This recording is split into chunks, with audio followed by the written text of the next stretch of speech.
Different form of the equation of a straight line. Okay, इसमें आज हम पढ़ेंगे slope intercept form.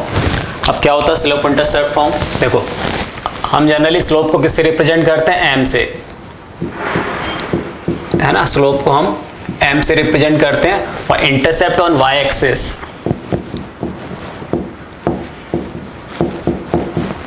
Intercept on Y axis, इसको generally हम किससे रिप्रेजेंट करते हैं? सी से रिप्रेजेंट करते हैं। ओके, ये वो एक्स एक्सिस हो गई, ये वाई एक्सिस है। ओके, ये वो लाइन है जिसकी हमें इक्वेशन बताना है और ये लाइन एक्स एक्सिस के साथ में थीटा एंगल सबटेंड कर रही है, ठीक है। और ये वाई एक्सिस को जिस पॉइंट पे कट कर रही है उसकी ओरिजिन से जो डिस्टेंस है यानी slope intercept on Y axis वो कितना है? सी है, ठीक है। ये कितना है? सी है। अब इस लाइन के ऊपर हम एक कोई जनरल पॉइंट ले लेते हैं P, जिसके कोऑर्डिनेट क्या है? एक्स वाई है, ठीक है। तो अगर मैं यहाँ से इस एक्स एक्सिस को परपेंडिकुलर ड्रॉप करूँ, मान लो इसको मैं बोल देता हूँ PL, और इस पॉइंट से जिसको मैंने ये नाम दिया है, इससे अगर मैं इस PL को परपेंडिकुलर ड्रॉप करूँ तो इसको नाम दे देता हूँ PM, ओके, AM। अब यहाँ पर ये एंगल थीटा है तो ये एंगल भी थीटा होगा कॉरस्पॉन्डिंग एंगल। तो अगर इन ट्रायंगल APM इसमें हम बात करें तो AM कितना है? OL के इक्वल है। और OL कितना है? क्योंकि इस पॉइंट के कोऑर्डिनेट कितने हैं? XY हैं, तो OL कितना हो जाएगा? X। तो यहाँ पे AM कितना हो जाएगा? X। इसी तरह से PM किसके इक्वल होगा? PM होगा PL माइनस ML के, और ML कितना है? C। और ये पूरा PL कितना है? Y। ये कितना है? Y, और ये कितना है? C। तो ये कितना मिल जाएगा? PM Y minus C। तो ये हमें मिल गया Y माइनस C। ओके, क्या? PM मिल गया Y माइनस C। अब अगर इसमें मैं tan थीटा की बात करूं तो क्या हो जाएगा? देखो, tan theta is equal to perpendicular upon base यानी Y माइनस C अपॉन कितना? X। और tan थीटा क्या होता है? स्लोप, जिसको हम m से रिप्रेजेंट करते हैं। तो ये कुछ ऐसा हो जाएगा, m is equal to Y minus C upon X, ठीक है। इसको सॉल्व करेंगे तो क्या मिल गया? y is equal to M X plus C. ये हमारा मिल गया स्लोप इंटरसेप्ट फॉर्म। इसमें m क्या है? स्लोप ऑफ द लाइन, और c क्या है? Intercept on y axis. Okay, अब मान लो वो जो लाइन है वो ओरिजिन से होके पास होती है। अगर ये लाइन ओरिजिन से होके पास होती तो क्या होता? If line passes through origin, तो देखो अगर लाइन ओरिजिन से होके पास हो रही है तो इसका मतलब ये C कैसा हो जाएगा? जीरो हो जाएगा, इंटरसेप्ट ऑन y एक्सिस। तो इस केस में क्या होगा? C जीरो हो जाएगा। और जब C जीरो होगा तो यहाँ पर अगर मैं C की जगह जीरो पुट कर दूं तो y इज इक्वल टू क्या मिल जाएगा? mx। तो उस लाइन की इक्वेशन क्या आ जाएगी? y is equal to mx, अगर लाइन ओरिजिन से होके पास हो रही है। Okay, if line parallel to x axis, parallel to x axis, अगर वो लाइन x एक्सिस के पैरेलल हो, तो अगर ये लाइन x एक्सिस के पैरेलल है इसका मतलब क्या हो गया? स्लोप जीरो हो गया। हो गया कि नहीं हो गया? अगर लाइन x एक्सिस के पैरेलल है तो स्लोप कैसा होगा? जीरो होगा। और स्लोप जीरो होगा मतलब इस स्टैंडर्ड इक्वेशन में अगर मैं क्या करूं, m की जगह जीरो पुट करूं तो y इज इक्वल टू क्या मिल जाएगा? c। तो y is equal to c उस लाइन की इक्वेशन हो जाएगी। समझ में आ गया? आप समझ पा रहे हो ना इसको? देखो, अगर ये पहले वाली कंडीशन में अगर लाइन कहाँ से? ओरिजिन से होके पास हो रही है, तो ये लाइन ओरिजिन से होके पास होगी तो ये c तो जीरो हो जाएगा ना, और c जीरो है तो लाइन की इक्वेशन क्या हो जाएगी? y is equal to mx। और अगर यही लाइन इस x एक्सिस के कैसी है? पैरेलल है। जब x एक्सिस के पैरेलल होगी तो स्लोप कैसा हो जाएगा? जीरो हो जाएगा।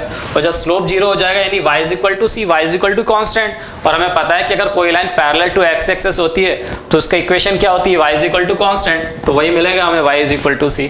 ओके, इतना नोट करो, फिर आगे बढ़ते हैं। Find the equation of a line with slope -1 at cutting off an intercept of 4 unit on negative direction of y axis. Okay, तो देखो क्या बोल रहा है क्वेश्चन। हमें उस लाइन की इक्वेशन बताना है जिसकी स्लोप कैसी है, -1 है। तो यहाँ पर स्लोप क्या दिया, -1, यानी m इज इक्वल टू क्या दे दिया हमें, -1। और बोल रहा है cutting off an intercept of 4 unit on negative direction of y axis. तो जो स्लोप है, इंटरसेप्ट है, सॉरी स्लोप तो -1 हो गया, इंटरसेप्ट ऑन y एक्सिस है वो कितना हो जाएगा, -4 हो जाएगा, क्योंकि उसने क्या बोला, negative direction of y axis. ठीक है, तो c इज इक्वल टू क्या हो गया, -4। एक स्टैंडर्ड इक्वेशन पता है हमें क्या होता है, slope intercept form, y is equal to mx plus c। क्या हो जाएगा, y is equal to m की वैल्यू है -1 तो जाएगा -x और c की वैल्यू है -4, तो ये मिल जाएगा x plus y plus 4 is equal to 0। ये हमारा आंसर हो जाएगा। Okay,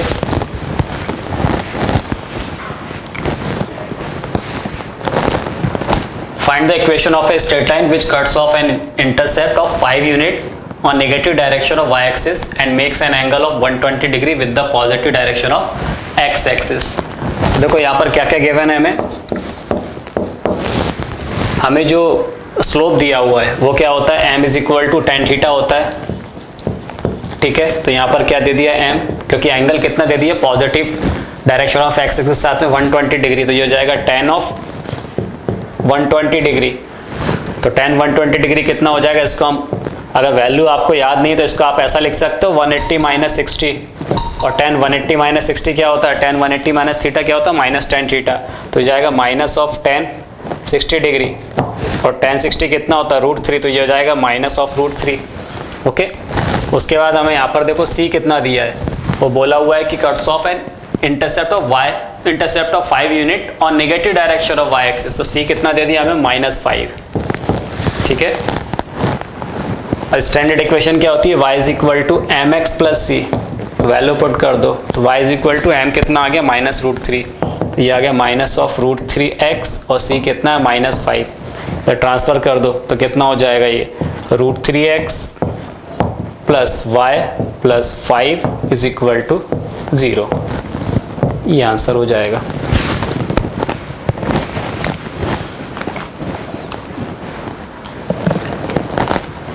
Find the equation of a straight line cutting off an intercept -1 from y axis and being equally inclined to the axis।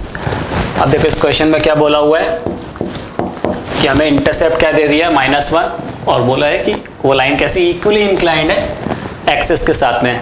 ठीक है, तो यहाँ पर c तो कितना हो गया, -1। ठीक है, इसमें कोई दिक्कत ही नहीं है हमें। अब ये बोला इक्वली इंक्लाइंड विथ एक्सिस बोला हुआ है, तो इसका मतलब क्या, देखो ऐसी कंडीशन हो सकती है, ये अगर हमारी x एक्सिस है और ये y एक्सिस है, तो वो लाइन कुछ ऐसी हो सकती है, इक्वली इंक्लाइंड, मतलब ये हो गया।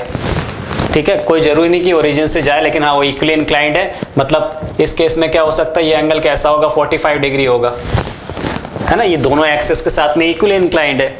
या फिर ये ऐसी भी कंडीशन हो सकती है, ये x एक्सिस है, ये हमारी y एक्सिस है, वो लाइन कुछ ऐसी हो, इस तरह से जा रही हो। ठीक है, ये एक्सिस, दोनों एक्सिस साथ में इक्वली इंक्लाइंड है, मतलब ये एंगल भी 45 डिग्री है, ये एंगल भी 45 डिग्री है, तो इस केस में ये पूरा एंगल कितना हो जाएगा, 135 डिग्री हो जाएगा, okay.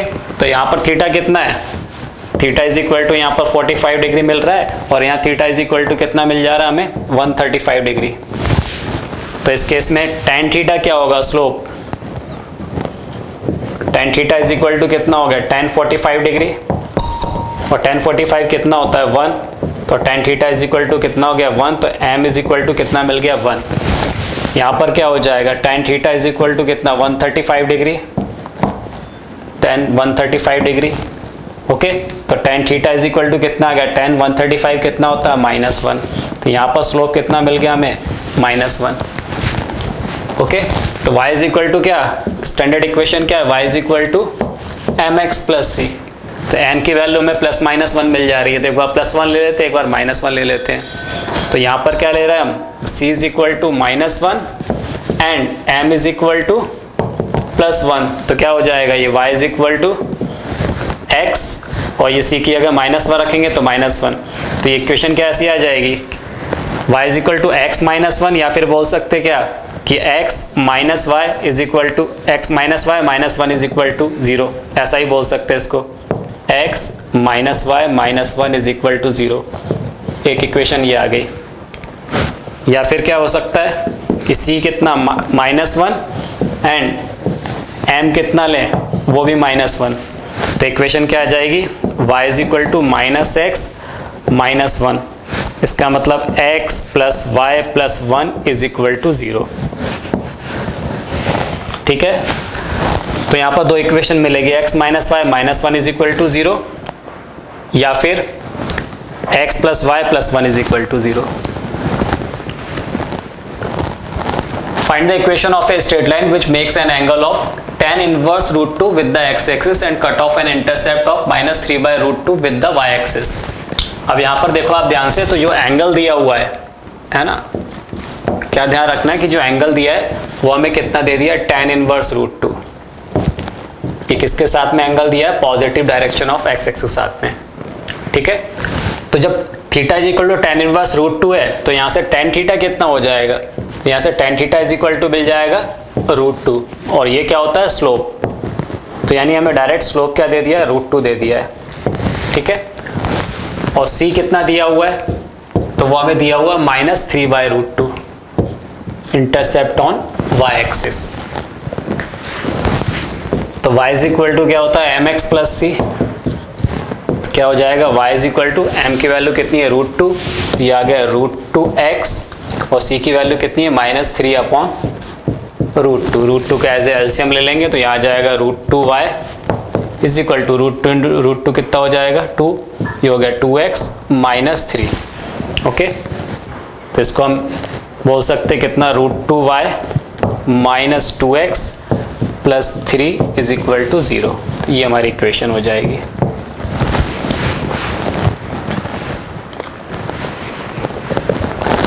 Find the equation of a straight line which cuts off an intercept of length 3 on y axis and is parallel to the line joining the points 3, -2 and 1, 4। अब देखो इसमें आपको जो इंटरसेप्ट है वो तो सीधे सीधे दे दिया है ना, क्या बोला है, 3 यूनिट ऑन y एक्सिस, तो c इज इक्वल टू कितना दे दिया आपको, 3। पर आप अगर स्लोप की बात करो तो देखो स्लोप क्या बोल रहा है, वो जो लाइन है रिक्वायर्ड लाइन, वो बोला parallel to the line joining the point 3, -2 and 1, 4। जो हमारी रिक्वायर्ड लाइन है, इस लाइन की वो बात कर रहा है, required line is parallel to the line, parallel to the line joining the point, क्या क्या दिए हुए अपन को पॉइंट, तो वो दे दिया 3, -2 एंड 1, 4। अब क्योंकि वो दोनों लाइन कैसी है, पैरेलल हैं, तो दोनों लाइन की क्या होगी, स्लोप सेम होगी। So slope of required line is equal to slope of line joining the point